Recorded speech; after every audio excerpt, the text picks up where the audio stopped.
প্রযুক্তির কল্যাণে আমরা স্মার্টফোনের সাথে পরিচিত হয়েছি। বুড়ো জোয়ান সবার কাছেই স্মার্টফোন হয়ে উঠেছে বেস্ট ফ্রেন্ড। সকাল থেকে রাত পর্যন্ত স্মার্টফোন আমাদের সঙ্গ দিয়ে থাকে। কথা বলা, মুভি দেখা, গান শোনা, গেম খেলা, ছবি তোলা, ভিডিও করা, চ্যাটিং করা, বই পড়া আর অনেক কিছুই করা সম্ভব এই স্মার্টফোন দিয়ে। তবে স্মার্টফোন ব্যবহারে আমরা জেনে ও না জেনে কিছু ভুল করে থাকি। জেনে শুনে যে ভুলগুলো করি সেগুলোর কারণে হয়তো আমাদের তেমন কোনো ক্ষতি হয় না, তাই আমরা সেই ভুলগুলো বারবার করে থাকি। কিন্তু না জেনে যেই ভুলগুলো করি সেগুলোর কারণে আমাদের অনেক ক্ষতি হয়ে যেতে পারে। Hello everyone, it's Omar Faruk. Android high স্কুলে আপনাকে স্বাগতম জানাচ্ছি।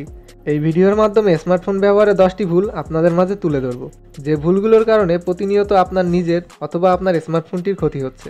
তো চলুন শুরু করা যাক।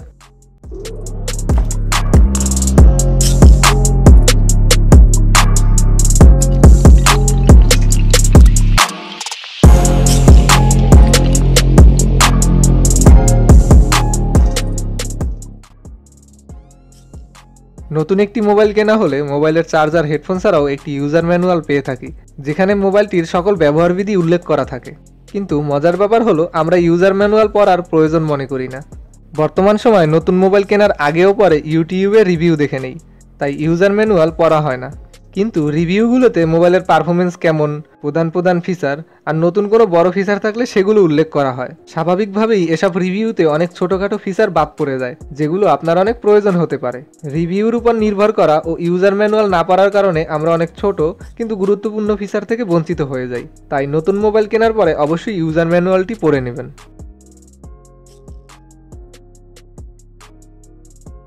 পাবলিক ওয়াইফাই বলতে সে সকল ওয়াইফাইকে বোঝায় যে ওয়াইফাইগুলোতে কানেক্ট করতে হলে কোনো পাসওয়ার্ডের প্রয়োজন হয় না। সবার জন্য উন্মুক্ত এসব ওয়াইফাই আমাদের দেশের অনেক জায়গাতেই আছে। পাবলিক ওয়াইফাই পেলে মনে মনে যত কিছু লিস্ট করা থাকে তা সব ডাউনলোড করা শুরু করে দিই। কিন্তু আমরা হয়তো জানি না অনেকেই পাবলিক ওয়াইফাই কানেক্ট করে বসে থাকে অন্যের মোবাইল হ্যাক করার জন্য। এরকম অনেক হ্যাকিং সফটওয়্যার আছে যা দিয়ে একই ওয়াইফাইয়ে থাকা অন্য কারো মোবাইল সরাসরি অ্যাক্সেস করা সম্ভব। তবে এই ধরনের হ্যাকিং সিস্টেম সবথেকে বেশি ব্যবহার করা হয় পাবলিক ওয়াইফাইগুলোতে। ব্যক্তিগত ওয়াইফাইয়ে ব্যবহার হয়, কিন্তু তা খুবই সামান্য। পাবলিক ওয়াইফাইয়ের মাধ্যমে হ্যাক করে হ্যাকাররা আপনার gallery, contact list, log in করা ফেসবুক, মেসেঞ্জার, হোয়াটসঅ্যাপ সহ সকল অ্যাকাউন্ট সরাসরি অ্যাক্সেস করতে পারে, এমনকি পার্সোনাল ডাটা ট্রান্সফার করতেও সক্ষম। তাহলে বুঝতেই পারছেন আপনার একটু অসাবধানতার কারণে কত বড় ক্ষতি হয়ে যেতে পারে। তাই এখন থেকেই পাবলিক ওয়াইফাই ব্যবহার ত্যাগ করুন। যদি বিশেষ প্রয়োজনে ব্যবহার করতেই হয় তাহলে যে কোনো ভিপিএন ব্যবহার করুন, কারণ ভিপিএন আপনার এবং হ্যাকারের মাঝে দেয়ালের মতো কাজ করবে। ভিপিএন এর কারণে আপনার মোবাইল সরাসরি অ্যাক্সেস করতে পারবে না।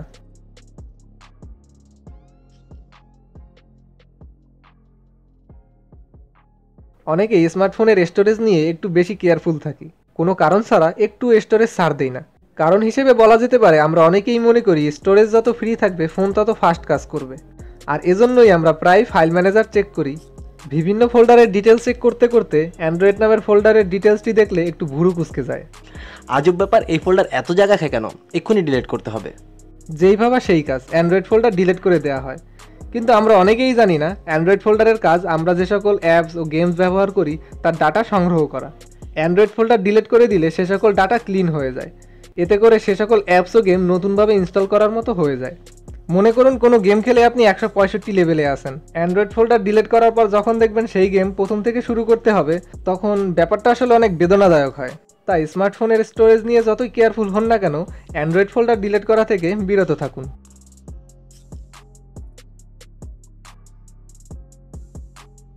আমরা স্মার্টফোন ব্যবহারকারীরা অনেকেই ব্লুটুথ, ওয়াইফাই, জিপিএস ব্যবহারের পরে তা বন্ধ করি না, আর এতে করে এগুলো রানিং থাকে এবং তাদের কাজ করে। যেমন ওয়াইফাই আশেপাশের রাউটার সার্চ করতে থাকে।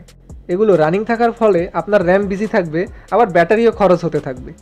তাই র্যাম ও ব্যাটারি বাঁচাতে অবশ্যই ব্লুটুথ, ওয়াইফাই, জিপিএসের কাজ শেষে তা বন্ধ করে রাখবেন। স্মার্টফোনে লক স্ক্রিন এবং সিকিউরিটিতে আননাউন সোর্স নামে একটি অপশন আছে, যেটা অনেকেই সবসময় অন করে রাখেন। এটা একেবারেই উচিত নয়।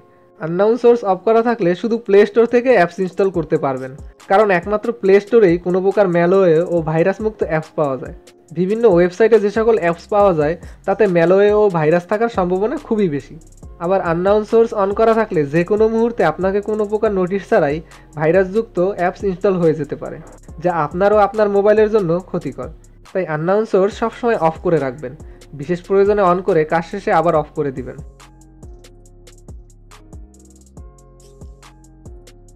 আমরা অনেকেই রাত জেগে স্মার্টফোন ব্যবহার করি, কেউ মাঝে মাঝে, আবার কেউ অভ্যাসে পরিণত করে ফেলেছি। আর আমরা যারা রাত জেগে স্মার্টফোন ব্যবহার করি তারা বেশিরভাগই অন্ধকারে ব্যবহার করে থাকি। অন্ধকারে স্মার্টফোন ব্যবহার করায় ডিসপ্লের আলো সরাসরি আমাদের চোখে পড়ে, যা আমাদের চোখের জন্য খুবই ক্ষতিকর। অনেকের ফোনেই নোটিফিকেশন প্যানেলে ব্লু লাইট ফিল্টার নামে একটি অপশন থাকে, আর এই ব্লু লাইট ফিল্টারের কাজ হচ্ছে ডিসপ্লের ক্ষতিকর আলোক রশ্মি থেকে আপনার চোখকে রক্ষা করা। অন্ধকারে ফোন ব্যবহার করার সময় যাতে চোখের ক্ষতি না হয় এজন্য ব্লু লাইট ফিল্টার দেয়া হয়। ব্লু লাইট ফিল্টার থাকা সত্ত্বেও এর সঠিক ব্যবহার না করার কারণে দিন দিন আমাদের চোখের ক্ষতি হয়েই যাচ্ছে।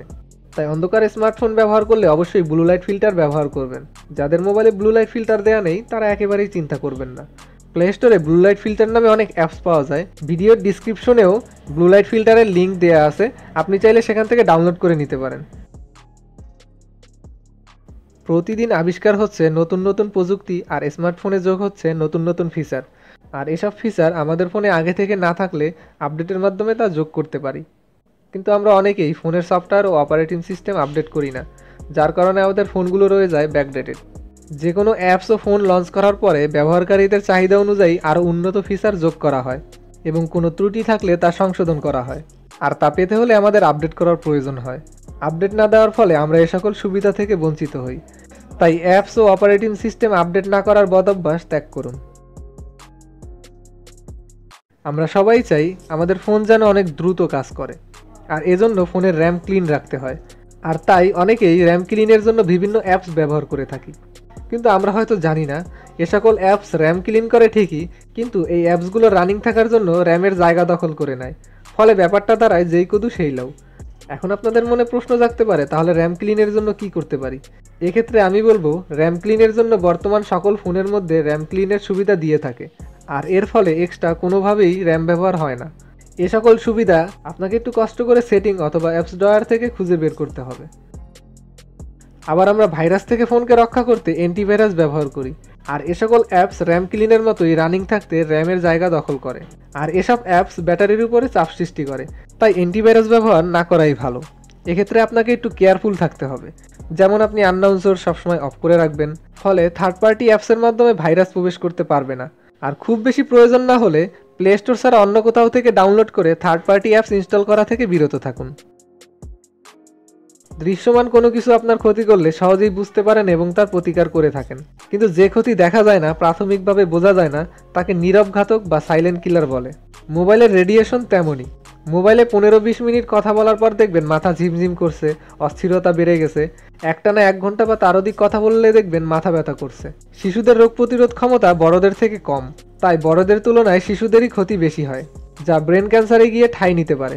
তাই মোবাইল ফোন শিশুদের নাগালের বাইরে রাখুন। রেডিয়েশনের হাত থেকে রক্ষা পেতে আমাদের যা করণীয় তা হলো, মোবাইল বুক পকেটে রাখবেন না, কথা বলার সময় এক কানে ধরে কথা বলবেন না, পালাবদল করে 2 কান ব্যবহার করার চেষ্টা করুন। একটানা ঘন্টার পর ঘন্টা কথা বলা থেকে বিরত থাকুন। বিশেষ প্রয়োজনে হেডফোন ব্যবহার করে কথা বলুন, যাতে মোবাইল মাথা থেকে দূরে থাকে। ব্যাটারি চার্জ কমে গেলে কথা না বলাই ভালো, তখন রেডিয়েশনের পরিমাণ বেড়ে যায়। মোবাইল বালিশের নিচে অথবা পাশে নিয়ে ঘুমানো থেকে বিরত থাকুন। গুগল অ্যাসিস্ট্যান্ট হচ্ছে একটি ভার্চুয়াল ব্যক্তিগত সহযোগী, যা দ্বিমুখী কথোপকথনে অংশগ্রহণ করতে পারে। গুগল অ্যাসিস্ট্যান্ট মৌখিক নির্দেশনা অনুযায়ী কাজ করতে সক্ষম, যেমন টেক্সট মেসেজ পাঠানো, কল করা, কোনো কিছুর তথ্য জানতে সাহায্য করা। মৌখিক নির্দেশনার জন্য সবসময় অ্যাক্টিভ থাকে। ওকে গুগল বললেই মৌখিক নির্দেশনার জন্য প্রস্তুত হয়। অনেক কথার মাঝেও ওকে গুগল বললেই গুগল অ্যাসিস্ট্যান্ট অ্যাক্টিভ হয়ে যায়। তাহলে বোঝাই যাচ্ছে যে গুগল ফোনের মাইক্রোফোন সর্বদা রানিং রাখে, আর এতে করে র্যাম ও ব্যাটারি ব্যবহার হয়। আমরা প্রায় সবাই গুগল অ্যাসিস্ট্যান্ট তেমন একটা ব্যবহার করি না, কিন্তু মাইক্রোফোন অ্যাক্টিভ থাকার কারণে র্যাম ও ব্যাটারি খরচ হচ্ছে। তাই যারা গুগল অ্যাসিস্ট্যান্ট ব্যবহার করি না, তারা সেটিংয়ে গিয়ে অ্যাপস পারমিশন থেকে গুগলের মাইক্রোফোন অ্যাক্সেস অফ করে দিন। তবে এটা সম্পূর্ণ আপনার সিদ্ধান্ত। কিন্তু আমরা ফোনের হোমে বিভিন্ন উইজেট ব্যবহার করে থাকি, যা তেমন কোনো কাজেই লাগে না। আপনি যদি র্যাম ও ব্যাটারি নিয়ে সতর্কতা অবলম্বন করতে চান, তাহলে এসব উইজেট হোম স্ক্রিন থেকে রিমুভ করে দিন। স্মার্টফোন ব্যবহারে যে ভুলগুলো নিয়ে আলোচনা করলাম, সেগুলো হয়তো অনেকেই জানেন, আবার অনেকেই জানা ছিল না। যারা জানেন না তাদের জন্য এই ভিডিওটি বানানো, যাতে করে তারা উপকৃত হয়। ভিডিওটি যদি ভালো লাগে অবশ্যই লাইক করুন, কমেন্ট করুন, শেয়ার করুন এবং অবশ্যই অবশ্যই অবশ্যই সাবস্ক্রাইব করুন। আজ এই পর্যন্তই, সবাই ভালো থাকবেন।